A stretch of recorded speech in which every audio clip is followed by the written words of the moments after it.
Once upon a time, in a small African village, lived a poor orphan girl named Amara, a girl everyone ignored, until the day she jumped into a raging river to save the chief's only son. But instead of praise, she was accused of witchcraft and thrown into a dark hut. Days later, the prince himself revealed the truth, that Amara had saved his life. The chief's pride turned to shame, and the whole village learned that true royalty isn't born, it's earned through kindness. Amara, the orphan girl, became the heart of her people, and her story still whispers through the rivers of Africa. That one act of love can change even the coldest heart. Once upon a time, in a small African village surrounded by tall baobab trees and golden fields, there lived a little orphan girl named Amara. She was no older than 12, yet her eyes carried the sadness of someone who had seen too much of life. Her parents had died when she was very young, her mother during childbirth, and her father, a fisherman, lost to the river during a heavy storm. Amara lived alone in a tiny mud hut at the edge of the village. Every morning,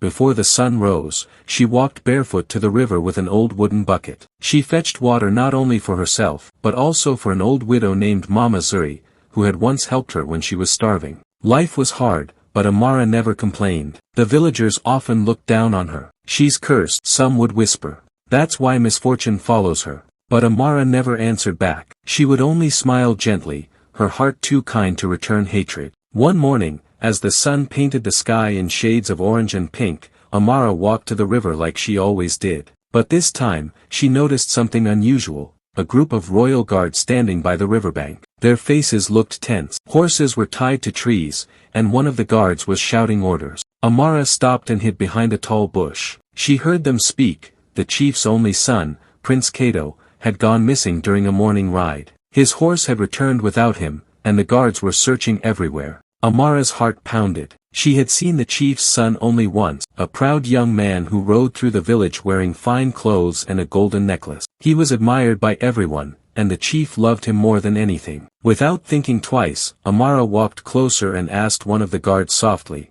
"Excuse me, sir, what happened to the chief's son?" The guard frowned. "Go away, girl. This is none of your business." She nodded and quietly stepped back, but her heart couldn't rest. She looked toward the river, her instincts whispering something strange. She noticed footprints, small but deep, leading toward a rocky path beside the river. Something about them caught her attention. She followed them carefully, the sound of rushing water growing louder. And then she saw it, a piece of torn blue cloth stuck between the rocks. Her eyes widened. It looked exactly like the chief's son's royal sash she had once seen during a village celebration. Amara ran down the slope, her bare feet slipping on wet stones. The sound of the river roared louder now, and then she saw him, the chief's son, lying half-submerged near the edge of the water, unconscious, his leg trapped between rocks. Without hesitation, Amara jumped into the cold water. The current was strong, but she held onto a nearby root and tried to pull him free. Her small hands bled against the sharp stones, but she didn't stop.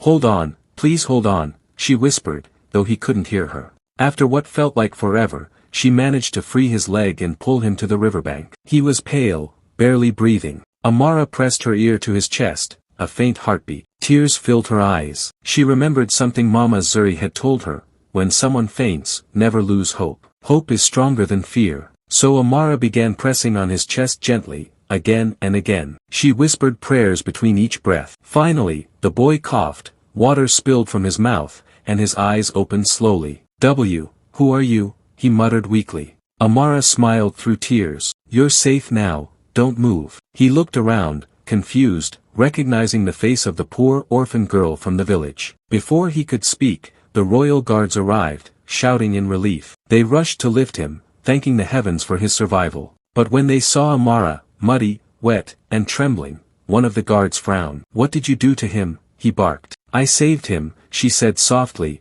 her voice shaking. The guard didn't believe her. He pushed her aside roughly. "Stay away from the chief's son." The boy tried to speak, but he was too weak. The guards lifted him onto a horse and rushed back toward the village, leaving Amara standing there, soaked and shivering. She watched them disappear into the dust, her heart torn. She didn't expect thanks, but she didn't expect to be treated like a criminal either. That night, Amara sat outside her hut, looking up at the stars. She whispered to the sky, "I only did what was right, why does kindness always bring pain?" The moonlight fell softly over her small, tired face, unaware that her act of bravery had already changed her destiny forever.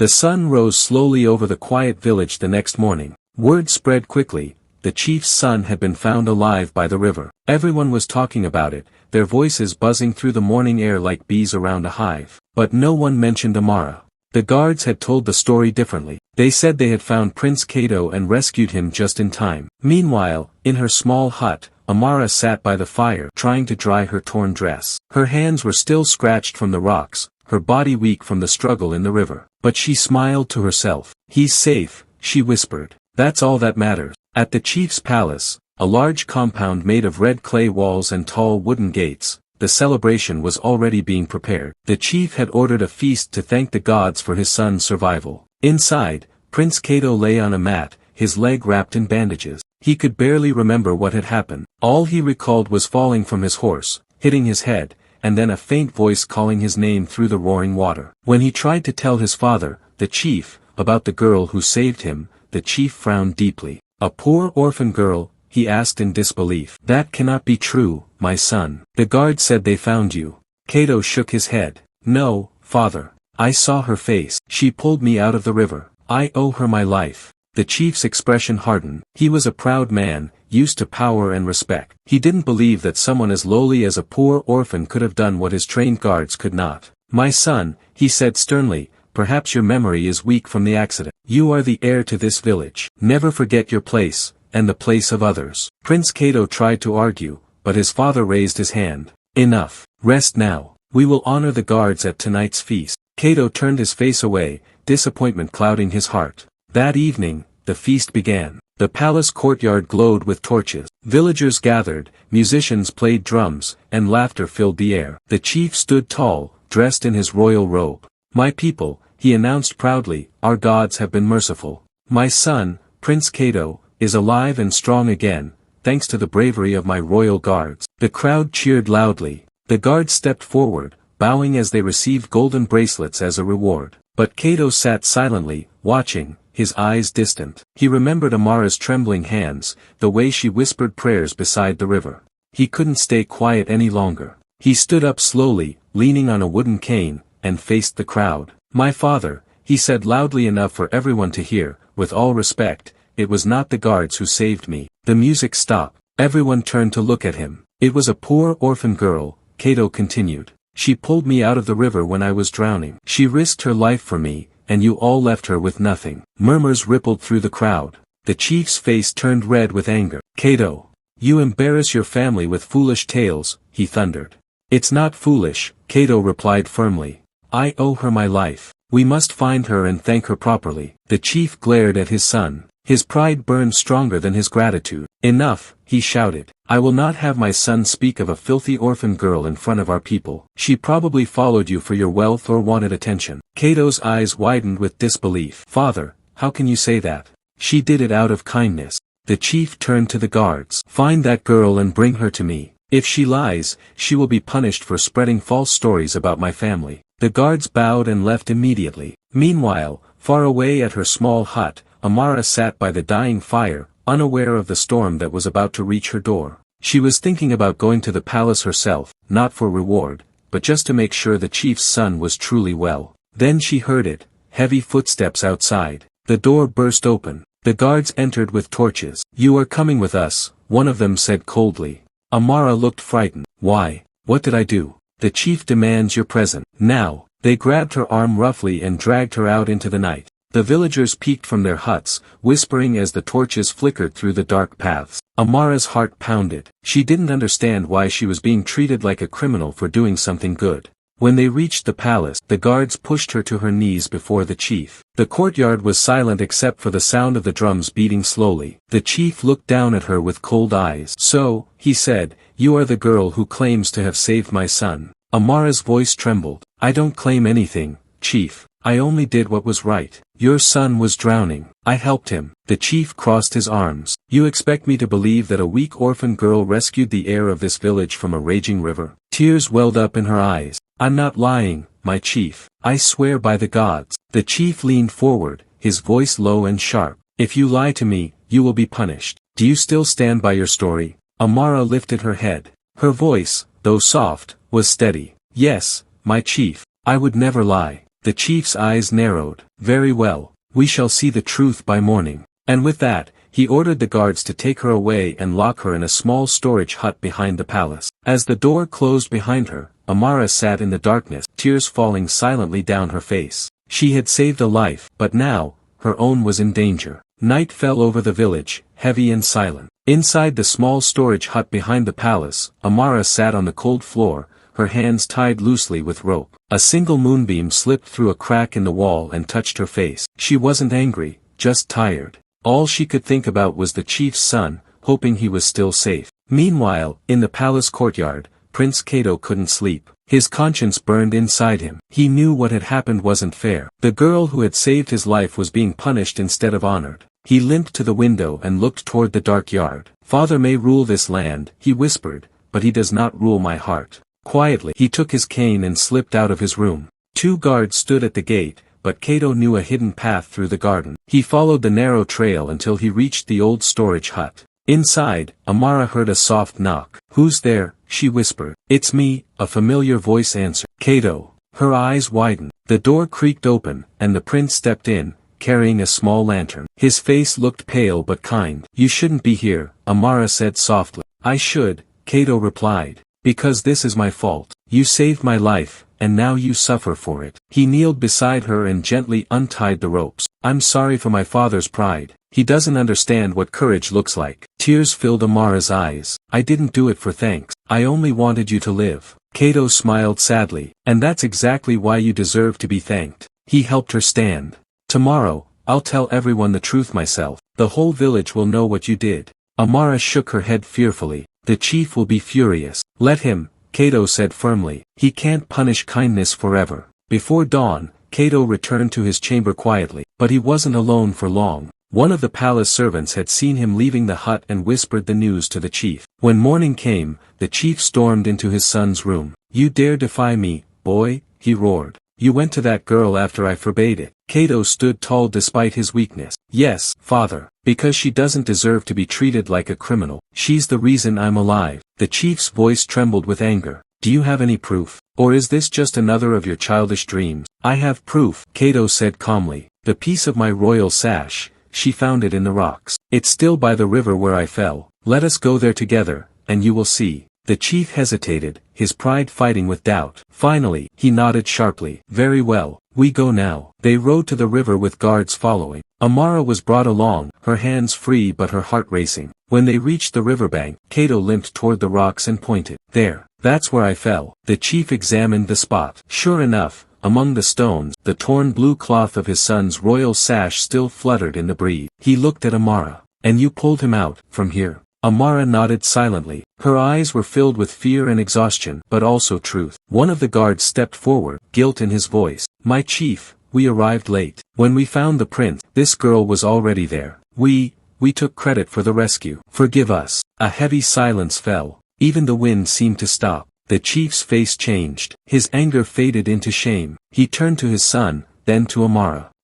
He struggled to find words. I was wrong. Amara lowered her gaze. You don't have to apologize, chief. I just wanted him safe. The chief looked at her, astonished by her humility. You saved the heir of this village, and you ask for nothing. She shook her head gently. Kindness is its own reward. For the first time, the proud chief felt small before a poor orphan girl. He took a deep breath and spoke loudly so everyone could hear. From this day forward, Amara shall no longer live as an orphan at the edge of our land. She will live among us, under my protection. And the guards who lied will be punished. The villagers who had gathered nearby gasped. Some began to cheer softly. Prince Cato smiled at Amara, his eyes full of gratitude. But deep in Amara's heart, she felt a quiet unease. She had gained honor, but in the chief's eyes, she saw something else too. A man who was not used to being challenged, even by kindness. And sometimes, pride does not die easily. For the first time in her life, Amara woke up inside a real home. The chief had kept his promise. She now lived within the palace compound. Her small new room had a mat,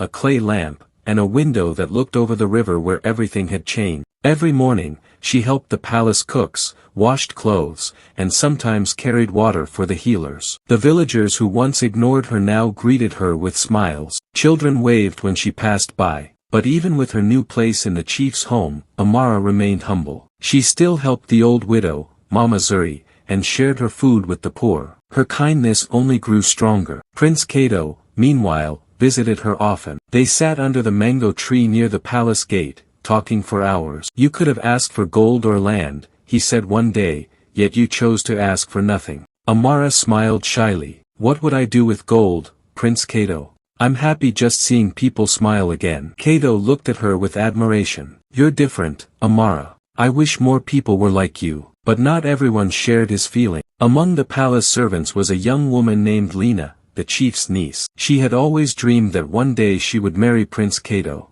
When she saw how much time he spent with Amara, jealousy began to burn in her heart like fire. One evening, Lena stood by the courtyard with two other maids, whispering. "She's just a poor orphan," Lena hissed. "She doesn't belong here. The chief may pretend to accept her, but we all know her place." The other maid frowned. "But the prince likes her. You should be careful." Lena's eyes narrowed. "Then I'll make him see her true face, or at least what I want him to see." The next day, while Amara was helping in the kitchen, Lena secretly placed a small golden bracelet, one belonging to the chief's wife, inside Amara's woven basket. Later, when the bracelet went missing, Lena cried out dramatically, "My aunt's bracelet. It's gone. Someone must have stolen it." The palace went silent. Everyone searched. And then one of the guards found it, inside Amara's basket. The air grew cold. Whispers spread like wildfire. Could it be her? The girl who was praised as a hero? Amara's eyes widened in disbelief. "No.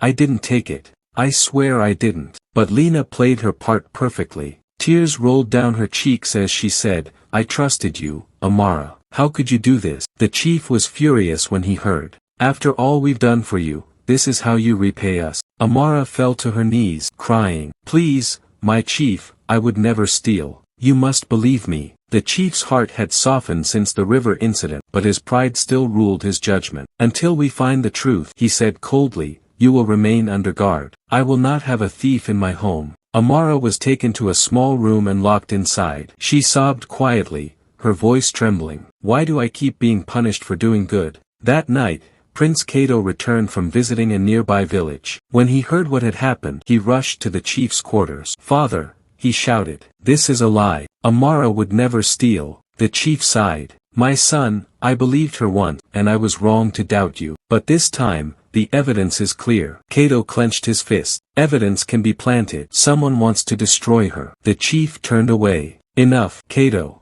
Go rest." But Cato didn't rest. He stormed out of the palace and went to the old widow, Mama Zuri. "Mama," he said breathlessly, "someone has set up Amara. I must find the truth." Mama Zuri looked at him with knowing eyes. "Child, truth has a way of shining even in the darkest night. But you must have courage to look for it." The next morning, Cato began asking questions quietly among the palace servants. Most said nothing. But one of them, a young boy who cleaned the kitchen, finally spoke. "I saw Miss Lena near the baskets before the bracelet went missing," he whispered. "She told me not to say a word." Cato's eyes blazed with anger, but he stayed calm. "Thank you. You've done the right thing." He walked straight to the chief's hall, where the villagers had gathered again, waiting to hear what would happen to Amara. The chief stood at the center, his voice echoing through the hall. "We have been betrayed by someone we trusted. Amara, do you have anything more to say before I pass judgment?" Amara bowed her head, silent tears falling.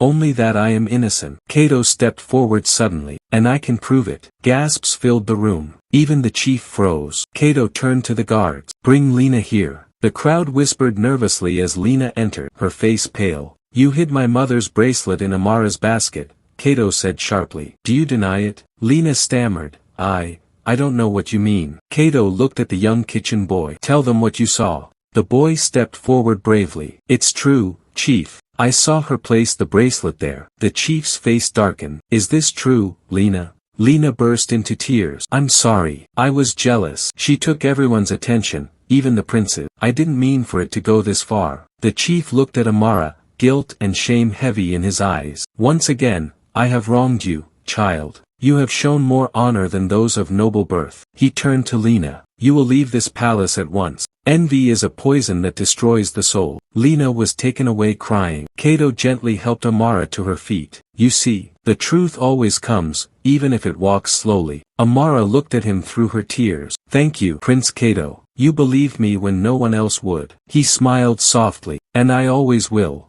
But as the crowd cheered and the palace returned to peace, none of them knew that destiny still had one more test waiting for both of them, a test that would change their lives forever. Days passed peacefully after the truth came out. The villagers began treating Amara not as a poor orphan, but as someone special, a girl whose heart was purer than gold. Children followed her around, laughing as she taught them song. Even the palace guards, once cold and suspicious, now greeted her with respect. But inside the chief's heart, something deeper was happening. He couldn't sleep at night. Every time he closed his eyes, he saw Amara's tear-streaked face, the girl he had doubted and punished twice, even after she'd saved his son. One night, the chief walked alone to the riverbank, the same place where everything had begun. The moonlight shimmered on the water, and the frogs croaked softly in the distance. He fell to his knees, whispering to the night, "I was blinded by pride. Forgive me, my God, forgive me, Amara." The next morning, he called the entire village to gather before the palace. Drums echoed through the air as people hurried to the courtyard. Amara stood quietly at the back, unsure why everyone had been summoned. The chief stepped forward, wearing a simple robe instead of his royal attire. His voice trembled slightly as he spoke. "My people, for many years, I ruled with pride. I believed that wealth and birth made a person valuable. But I was wrong. True greatness comes from the heart." He turned toward Amara. "This young girl taught me that lesson, not with words but with kindness. She saved my son, endured false accusation, and never once asked for reward." The crowd murmured in agreement. Some even wiped tears from their eyes. The chief continued, "From this day on, Amara will be honored as a daughter of the village. Her home will always be here, and no one shall ever call her an orphan again." The villagers cheered. Some women hugged Amara. Children clapped and danced. But Amara's eyes filled with tears. She stepped forward and bowed deeply. "My chief," she said softly, "I don't need titles or riches. I only want our people to treat each other with love. That's all I ever hoped for." The chief smiled, his eyes glistening. "And that is why you deserve this honor even more." He lifted a small necklace from his robe, made of river stones and beads, and placed it gently around her neck. "This," he said, "is the necklace of the brave. May it remind every child who sees it that courage has no class, and kindness knows no poverty." The crowd cheered again, louder this time. Even the drums began to beat joyfully. Prince Cato stepped beside Amara, smiling proudly. "You've changed my father's heart," he said, "and maybe even this whole village." Amara laughed softly. "No, Prince, we changed it together." From that day, peace returned to the village. The chief became a gentler leader, humble and wise. He built a small school by the river in Amara's name, where poor children could learn for free. Amara herself continued helping others, the old, the sick, the hungry. She never forgot what pain felt like, so she made it her mission to ease the pain of others. Years later, when she grew older, people still told her story by the fire at night, the story of the orphan girl whose kindness melted the heart of a king. And when children asked what happened to the chief's son, the elders would smile and say, "He became a great ruler, but he never forgot the girl by the river." Because sometimes, the smallest act of kindness can echo for generations, and a heart that chooses love over pride can change an entire world. The summary of the story is, a poor orphan girl saves a chief's son from drowning, only to face false accusations and rejection. But her courage and kindness transform even the proudest heart, proving that true nobility comes from compassion, not birth.